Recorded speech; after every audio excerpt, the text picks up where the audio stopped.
आप सभी का एग्जाम नगरी की यूनिवर्सिटी प्लेटफॉर्म पे स्वागत है। जैसा कि हम बात कर रहे हैं UP triple S C, UP PSC, TGT, PGT, UP TET, CTET, शिक्षक भर्ती व एसएससी बैंक या सभी यूनिवर्सिटी से संबंधित सूचनाएं।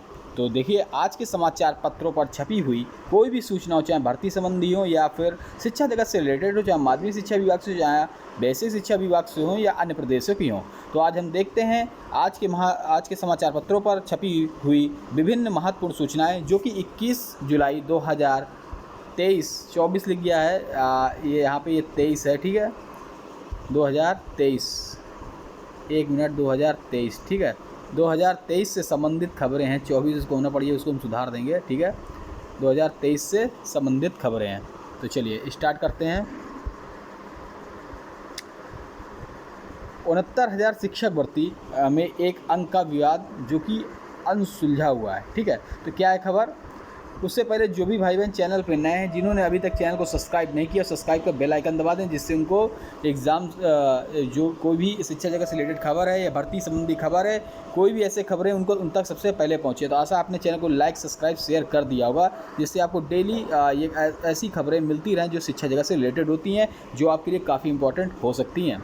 बेसिक शिक्षा विभाग की 69,000 शिक्षा भर्ती में शैक्षिक परिभाषा के एक प्रश्न पर एक अंक याची अभ्यर्थियों को देने के हाई कोर्ट के आदेश का अनुपालन अब तक नहीं हो सका है। 25 अगस्त 2021 के हाई कोर्ट के इस आदेश के अनुपालन में उत्तर प्रदेश परीक्षा नियामक अधिकारी पीएनपी सचिव अनिल भूषण चतुर्वेदी ने प्रत्यावेदन देकर एक अंक से वंचित करीब 2300 अभ्यर्थियों की सूची तैयार की है, लेकिन बेसिक शिक्षा परिषद के अब तक गुणांक निर्धारण कर सूची नहीं भेजी गई। इससे अभ्यर्थी परेशान शैक्षिक परिभाषा के उत्तरों को गलत बताकर भर्ती परीक्षा के कुछ अभ्यर्थी हाई कोर्ट गए थे। कोर्ट के उत्तरों को गलत मानते हुए इस प्रश्न का उत्तर उन अभ्यर्थियों देने को आदेश दिया था जिन्होंने याचिका लगाई थी और एक अंक मेरिट से बाहर हो गए थे। इससे विरुद्ध सरकार सुप्रीम कोर्ट गई, लेकिन वहां से भी राहत नहीं मिली। अभ्यर्थी दुगेश शुक्ल ने बताया कि बेसिक परिषद की ओर से अभ्यर्थियों का चयन गुणांक निर्धारित कर पात्र अभ्यर्थी सूची अब तक नहीं भेजी गई। इसके कारण नियुक्ति प्रक्रिया ठप पड़ी है। पीसीएस 2023 का मुख्य परीक्षा अब 26 सितंबर से है।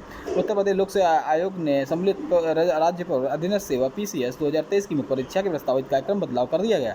यह परीक्षा 23 सितंबर की बजाय 26 सितंबर को होगी। संघ लोक सेवा आयोग की सिविल सेवा परीक्षा के कारण पीसीएस मेंस की परीक्षा तिथि में परिवर्तन किया गया है। यूपीएससी ने अपने कैलेंडर पीसीएस 2023 की मुख्य परीक्षा 23 सितंबर से ही प्रस्तावित की थी। आयोग के सचिव अशोक कुमार ने 15 से 24 सितंबर तक संघ लोक सेवा आयोग के सिविल सेवा मुख्य परीक्षा 2023 का आयोजन होने के कारण पीसीएस 2023 की मुख्य परीक्षा अब 26 से 29 सितंबर की आयोजित की जाएगी। शिक्षकों की सूची जारी करने को मांगा समय। 69,000 भर्ती का मामला जो अभी मैंने बताया कि पीएनपी ने दाखिल किया, हलफनामा अगले हफ्ते होगी सुनवाई। चलिए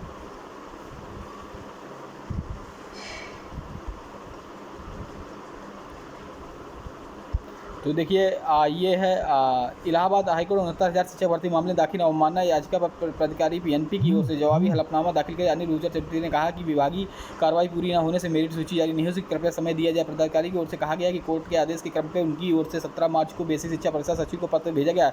जवाब में कहा गया है कि 4 महीने में मेरिट लिस्ट बनाकर सूची भेज दी जाएगी, लेकिन इस संबंध में 5 जून और 26 जून को जवाब मांगा गया था, लेकिन अभी कोई जवाब नहीं आया है। तो अवमानना याचिका दाखिल की गई है। कोर्ट के अवमानना याचिका पर सचिव परीक्षा नियामक अधिकारी को जवाब तलब किया था। भर्ती परीक्षाओं में अब बायोमेट्रिक हाजिरी होगी। केंद्रों में मॉनिटरिंग के लिए बने कंट्रोल रूम एजेंसी 28 जुलाई तक मांगा आवेदन। उत्तर प्रदेश लोक सेवा परीक्षा और पारदर्शी बनाने के लिए बायोमेट्रिक पहचान के लिए बायोमेट्रिक हाजिरी की व्यवस्था लागू करने जा रहा है। इसके लिए साथ ही केंद्रों पर सीसीटीवी कैमरे के साथ सीधी मॉनिटरिंग करने के लिए कंट्रोल रूम स्थापित होगा। आयोग ने अनुभवी एजेंसियों से 28 जुलाई तक आवेदन मांगे। आयोग की ओर से पीसीएस समीक्षा अधिकारी ARO या पर निजी सचिव APS एल्टीगेट भर्ती प्रवक्ता भर्ती सहित सभी लिखित परीक्षाओं में बायोमेट्रिक पहचाने बायोमेट्रिक हाजिरी की व्यवस्था लागू की जाएगी। इसके साथ ही केंद्रों पर लगे सीसीटीवी कैमरों से कंट्रोल रूम से जोड़ा जाएगा। परीक्षा के दौरान अफसर कंट्रोल रूम से सीधे नजर रख सकेंगे।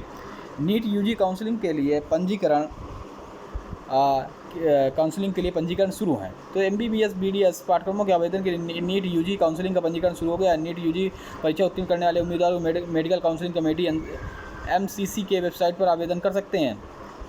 तो पहले चरण के लिए आवेदन अंतिम तिथि 25 जुलाई। विकल्प भरने के लाभ करने की 22 से 26 जुलाई। सीट आवंटन कॉलेजों की BDS के लिए क्रमशः 99,313 और 27,698 सीटों के लिए नीट यूजी की गई है। इस परीक्षा में 52,720 आयुष की सीटों पर भी प्रवेश होगा। पीसीएस 2023 मेंस 26 सितंबर से यूपीपीएससी की सिविल सेवा मुख्य परीक्षा के कारण बदली गई थी। ये जानकारी मैं आपको ऊपर दे चुका हूँ। आंगनबाड़ी में खेल पिटारा किट से सीखेंगे बच्चे। किट खिलौने से लेकर फ्लैश कार्ड तक होंगे।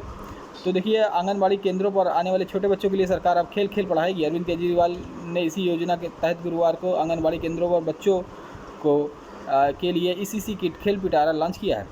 5 साल में 4.63 लाख से अधिक उम्मीदवारों को मिली सरकारी नौकरियां। केंद्र सरकार और संसद ने बृहस्पतिवार को बताया कि पिछले 5 सालों के दौरान 4.63 लाख से अधिक 4,63,000 से अधिक उम्मीदवारों को सरकारी नौकरी भर्ती की गई है। कार्मिक राज्य मंत्री जितेंद्र सिंह ने राज्यसभा में एक लिखित उत्तर में कहा है कि 2018 से इकतीस मार्च 2023 का यूपीएससी एसएससी आरआरबी द्वारा SC ST OBC सहित कुल 4,63,205 उम्मीदवारों को सिफारिश की गई। इसके अलावा SSC व आरआरबी की 2023-24 की पहली तिमाही नियुक्ति के लिए 1,03,196 उम्मीदवारों की सिफारिश की गई। उन्होंने कहा कि सरकार सभी मंत्रालय विभागों के रिक्त पदों को भरने के लिए निर्देश जारी किए हैं। कौशल विकास जैसे विकसित होंगे विद्यालय केंद्र नई सरकार ने नई राष्ट्रीय शिक्षा नीति के तहत अनुरूप शिक्षा व्यवस्था के कायाकल्प पर जुट गई। इसी तरह प्रसिद्धि विद्यालय में अब न सिर्फ शिक्षा बल्कि कौशल विकास के रूप में केंद्र विकसित किया जाएगा। सीएम ने 1700 से ज़्यादा विद्यालयों में लर्निंग बाय डूइंग कार्यक्रम की शुरुआत की है। इस कार्यक्रम के माध्यम से विद्यालय 6 से 8 तक के छात्र गणित विज्ञान विषयों में दक्ष बनाने के साथ साथ व्यवहारिक कौशल की मूलभूत प्रौद्योगिकी परिचित कराया जाएगा ताकि वे भविष्य में रोजगार के लिए तैयार हो सके। पायलट प्रोजेक्ट के जरिए मिले उत्साहवर्धक परिणामों के दृष्टिगत इस कार्यक्रम में प्रथम चरण में प्रदेश के सभी खंडों के दो उच्च प्राथमिक विद्यालयों कुल 1772 विद्यालयों शैक्षिक सत्र 23-24 का आरंभ किया जा रहा है। कार्यक्रम के लिए प्रत्येक विद्यालय संबंधित ट्रेडर्स के लैब स्थापित करने के लिए tools equipments lab setup lab material आदि क्रय जेम पोर्टल के माध्यम से किया जाएगा। तो देखिए ये मुख्य परीक्षा है जो कि 23 सितंबर 26 सितंबर तक कर दी गई है। उसका ये आदेश है, विज्ञप्ति है। आरओ भर्ती को अभियान शुरू हो गया। प्रतियोगी छात्राओं समीक्षा अधिकारी आरओ या सहायक समीक्षा अधिकारी ARO की नई भर्ती की सीख शुरू किए जाने की मांग को लेकर शुक्रवार को ट्वीट अभियान शुरू किए। प्रतियोगी छात्र कौशल सिंह के नेतृत्व में सैकड़ों अभ्यर्थियों को मुख्यमंत्री को ट्वीट किया। आहारता निर्धारण विवाद में ARO की भर्ती साल भर से फंसी हुई उत्तर प्रदेश लोकसभा आयोग के रिक्त पदों का अधियाचन आने के बावजूद नया विज्ञापन जारी नहीं हो पा रहा। मुख्यमंत्री की मांग की गई भर्ती प्रक्रिया शुरू की जाए। 1772 विद्यालयों के बच्चे सीखेंगे व्यावसायिक कौशल। नए शैक्षिक सत्र से शुरू होगी लर्निंग बाय डूइंग कार्यक्रम।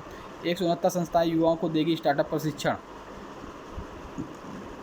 पहले चरण में सभी ब्लॉक के 2 स्कूल का क्रियान्वयन होगा। युवाओं को कौशल विकास के लिए निजी संस्थान स्टार्टअप विशेष प्रशिक्षण देंगे। इसके लिए 169 निजी संस्थानों को चयन किया। जल्द ही प्रशिक्षण कार्यक्रम शुरू होंगे। राज्यकारिणी अनुमोदन के बाद ये संस्थाएं सितंबर से युवाओं को प्रशिक्षण देगी। अगस्त तक इन संस्थाओं को AMU किया जाए। कौशल विकास के निदेशक आंध्रा वामसी ने बताया कि इस कार्यक्रम में युवा प्रशिक्षण औद्योगिक मांग के रूप में किया जाएगा। इसका लाभ होगा कि प्रशिक्षित युवा रोजगार के बेहतर अवसर में। उन्होंने बताया कि हर संस्थान में कम से कम 250 छात्रों को प्रशिक्षण दिया जाएगा। इंडस्ट्री की मांग के अनुरूप यहाँ कोर्स चलाए जाएंगे जिनकी अवधि 3 से 6 माह होगी। CUT PG का परिणाम घोषित है। Common university entrance exam test के नतीजे गुरुवार घोषित कर दिए गए। राष्ट्रीय परीक्षा एजेंसी NTA की ओर से 190 से अधिक विश्वविद्यालयों में इसके स्नातकोत्तर कार्यक्रमों में प्रवेश के लिए परीक्षा आयोजित की गई थी। अध्यादेश मामले में बड़ी बेंच शुरू की सुनवाई। तो महामारी देखिए मारामारी आज निकल ही रहा है। देखिए मारामारी एक सीट पर 80 से ज़्यादा दावेदार हैं। किस पाठ्यक्रम में कितने? तो देखिए BA LLB BCom BSc bio BSc गणित BA BA BBA BFA 5 वर्षीय BSc MSc home science BCA 5 वर्षीय BCA science BCA MCA data science BOC software BOC media production BA media history 5 वर्षीय food technology BOC food processing BA fashion designing. इन सभी सीटों इनकी आवेदनों की संख्या है।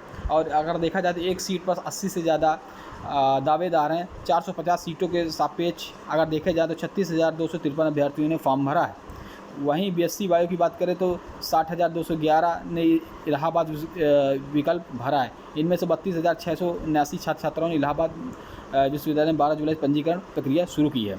चंद्रयान 3 पृथ्वी की चौथी कक्षा में पहुंचेगा। तो देखिए इसरो ने चंद्रयान 3 को पृथ्वी की चौथी कक्षा में पहुंच गया है। इसरो ने टेलीमेट्री ट्रैकिंग और कमांड नेटवर्क ने जानकारी दी कि अंतरिक्ष एजेंसी से कहा गया कि भारत ने चंद्रयान 3 को चंद्रमा के एकदम करीब पहुंचाकर अंतर्राष्ट्रीय चंद्रमा दिवस मनाया है।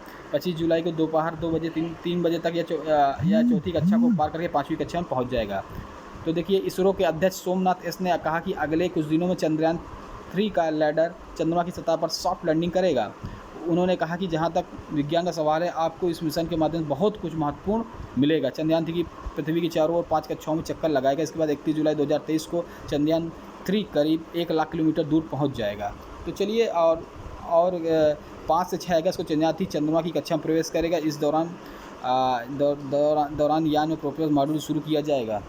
चंद्रमा की 100 किलोमीटर ऊपरी कक्षा में भेजेगा। 17 अगस्त को प्रोपेलर मॉड्यूल चंद्रयान से अलग हो जाएगा। तो ये रही आज से संबंधित जानकारियाँ, जो कि शिक्षा जगत से रिलेटेड जानकारियाँ थी, जो कि आपको करंट अफेयर या सामान्य ज्ञान से भी संबंधित जानकारियाँ थी। ऐसी जानकारी के लिए आप सभी भाई चैनल को लाइक सब्सक्राइब शेयर कर ले। आशा आपने चैनल को लाइक सब्सक्राइब शेयर कर लिया होगा। हम कल फिर मिलेंगे 22 जुलाई की खबरों के साथ। जय हिंद, जय भारत, धन्यवाद।